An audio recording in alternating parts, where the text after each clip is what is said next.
ನಮಸ್ಕಾರ. ಮುಂದೆ Jog junction no tension. ಖರೆ ಹೇಳ್ತೇನೆ ರೀ, ಜೋಗ್ ಕೇಳ್ಕೊತಾನೆ ಇದ್ರೆ ನಮಗೆ ಟೆನ್ಷನ್ ಇರೋದಿಲ್ಲ ಅಂತ ಹೇಳಿದ್ನಲ್ಲ. ಮುಂಜಾನಿಂದ ನೀವು ಎಷ್ಟೋ ಕೆಲಸ ಮಾಡ್ಕೊತಾ ಬಂದಿರಬೇಕು, ಅದಾಗಿರಬೇಕು ಇದಾಗಿರಬೇಕು. ಬಟ್ ಸಂಜೆ ಮುಂದೆ ಈ ನಮ್ಮ ಜೋಗ್ ಜಂಕ್ಷನಿಗೆ ಬರ್ರಿ, ಜೋಗ್ ಕೇಳ್ರಿ, ನಕ್ಕೋತಾ ಇರ್ರಿ ಅಂದಂಗೆ. ಈ ನನ್ನ ಸೈಜಿನ ಬಗ್ಗೆ ಏನು ಅನಿಸ್ತು ನಿಮಗೆ? ಕೆಲವು ಮಂದಿ ಅಂದರು ನೀ ಭಾಳ ತೆಳಗಾಗಿ ಅಂತ ಹೇಳಿ. ಖರೆ ಅಂದ್ರೆ ನಾಚೇ ಬಿಟ್ಟೆ ನಾನು. ಜನ ಭಾಳ ದಿವಸ ಭೇಟಿ ಆದಮೇಲೆ ಹಿಂಗೆ ಮಾತಾಡೋ ಸಹಜ ನೋಡ್ರಿ. ಯಾಕೋ ತೆಳಗಾಗಿ ಅಂತ ಅನಿಸ್ತದಲ್ಲ ಅಂತಾರೆ.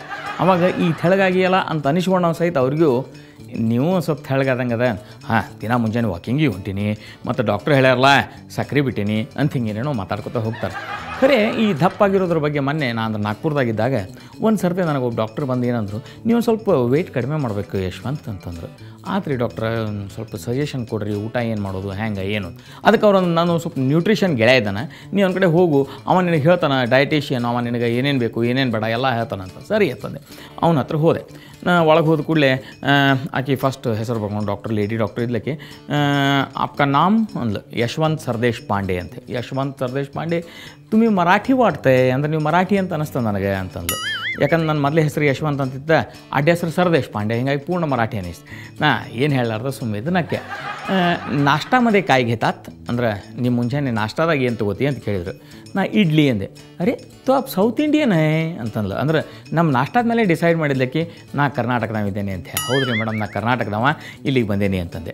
ಆಮೇಲೆ ಹೇಳ್ರಿ ಹೆಂಗೆ ಏನು ಡಯಟ್ ಬಗ್ಗೆ ನಿಮ್ಮ ಫ್ರೆಂಡ್ ನಂಗೆ ನಿಮ್ಮ ಕಡೆ ರೆಕಮೆಂಡ್ ಮಾಡಿದ್ರು ಅಂದೆ. ಹೌದ್ರಿ, ನನಗೂ ಫೋನ್ ಮಾಡಿ ಹೇಳಿದ್ರು ಅವರು. ಅಂದಂಗೆ ನೀವು ಮುಂಜಾನೆ ನಾಷ್ಟಾದಾಗ ಏನು ತೊಗೋತೀರಿ ಇಡ್ಲಿ ಅಂತ ಹೇಳಿದ್ರಲ್ಲ, ಎಷ್ಟು ಇಡ್ಲಿ ತೊಗೋತೀರಿ? ಅಲ್ಲ ಏಕದಮ್ ನಾ ಈಗ ಮನ್ಯಾಗ 6-8 ತಿಂತೇನೆ ಅಂತ ಹೆಂಗೆ ಹೇಳೋದ್ರಿ? ಅದಕ್ಕೆ ನಾ ಸಾವಕಾಶ ಮೇಡಮ್ 4 ಇಡ್ಲಿ ಅಂದೆ.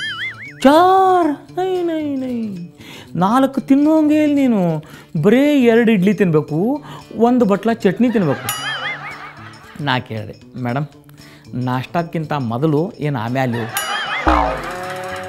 ಒಬ್ಬ ತೆಳಗಾಗಬೇಕು ಅಂದ್ರೆ ದಪ್ಪಿದ ವ್ಯಕ್ತಿ ತೆಳಗಾಗಬೇಕು ಅಂತ ಹೇಳಿ ಡಾಕ್ಟ್ರ್ ಕಡೆ ಹೋದಂತ. ಡಾಕ್ಟ್ರ್ ಕೇಳಿದ್ರಂತ, ಆತಪ್ಪ ನೀ ದಿನ ಎಷ್ಟು ರೊಟ್ಟಿ ತಿಂತೀಯೋ ಅಂತ. ಅವ 5 ರೊಟ್ಟಿ ತಿಂತೀನಿ. 5 ರೊಟ್ಟಿ ತಿನ್ಬಾರ್ದು, ನೀನು ಕೆಲಸ ಮಾಡು, 4 ರೊಟ್ಟಿ ತಿನ್ಬೇಕು. ಆಮೇಲೆ 15 ದಿವಸ ಆದಮೇಲೆ ನಾನು ಬಂದು ಭೇಟಿ ಆಗೋಣ. ಆಯ್ತು ಸರಿ. 15 ದಿವಸ ಆದಮೇಲೆ ಇವ ಮತ್ತೆ ಡಾಕ್ಟ್ರ್ ಕಡೆ ಹೋದ. ಡಾಕ್ಟ್ರ, ನಾನು ನೀವು ಹೇಳ್ದಂಗೆ 4 ರೊಟ್ಟಿ ತಿನ್ಲಿಕ್ಕೆ ಹತ್ತೀನಿ. ಅಡ್ಡಿಲ್ಲ ಮತ್ತು ತೆಳಗಾಗೇ ಇಲ್ಲ ಡಾಕ್ಟ್ರ. ನನಗೆ ಎಷ್ಟು ರೊಟ್ಟಿ ತಿಂತೇನಂದು?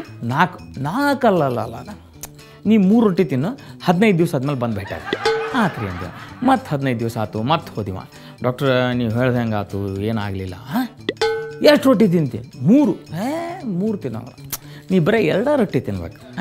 ಮತ್ತು 15 ದಿವಸ ಬಿಟ್ಟು ಬಂದಾಗ ಓಕೆ. 15 ದಿವಸ ಬಿಟ್ಟು ಮತ್ತೆ ಬಂದು ಭೇಟಿ ಆಗ ಅಂದ್ಕೊಳ್ಳಿ. ಹೋದ ಮತ್ತು ಅವ ಎಷ್ಟು ರೊಟ್ಟಿ ತಿಂತೀವಿ? 2 ರೊಟ್ಟಿ ತಿನ್ಬೇಕು. ಮತ್ತೆ ಬಂದು ಭೇಟಿ ಆಗೋದು. ಆತು ಮತ್ತು 2 ರೊಟ್ಟಿ ತಿಂದ. ಮತ್ತು 15 ದಿವಸ ಆದಮೇಲೆ ಮತ್ತೆ ಹೋದ. ಮತ್ತು ಡಾಕ್ಟ್ರ್ ಕೇಳಿದ್ರು, ಏನಾಗಲಿಲ್ಲ. ಹಂಗೆ ಎಷ್ಟು ರೊಟ್ಟಿ ತಿಂತೀವಿ? 2. ಅವ ಈ ಸರ್ತೆ ಡಾಕ್ಟ್ರ್ ಏನೋ ಹೇಳಿದ, ದಯವಿಟ್ಟು ಇವನ ಕೇಳಿದ, ಡಾಕ್ಟ್ರ ಪ್ಲೀಸ್ 1 ರೊಟ್ಟಿ ಅಂತ ಹೇಳಬೇಡ್ರಿ, ಯಾಕಂದ್ರೆ 1 ಕಿಲೋ ಹಿಟ್ಟಿಲೆ 1 ರೊಟ್ಟಿ ಮಾಡೋದು ಭಾಳ ಕಷ್ಟ ಆಗ್ತದೆ ಅಂತ. ನಮ್ಮ ಈ ಜೋಗ್ ಜಂಕ್ಷನ್ ಕಾರ್ಯಕ್ರಮ ನಿಮ್ಗೆ ಹೆಂಗೆ ಅನ್ನಿಸ್ತದೆ ಅಂತ ಹೇಳಿ ಇಂಟರ್ನೆಟ್ ಮೂಲಕನೂ ನೀವು ನಮಗೆ ತಿಳಿಸ್ಬಹುದು. ಅದರದ್ದು ಅಡ್ರೆಸ್ ಹಿಂಗದ, m2j@suvarnanews.in.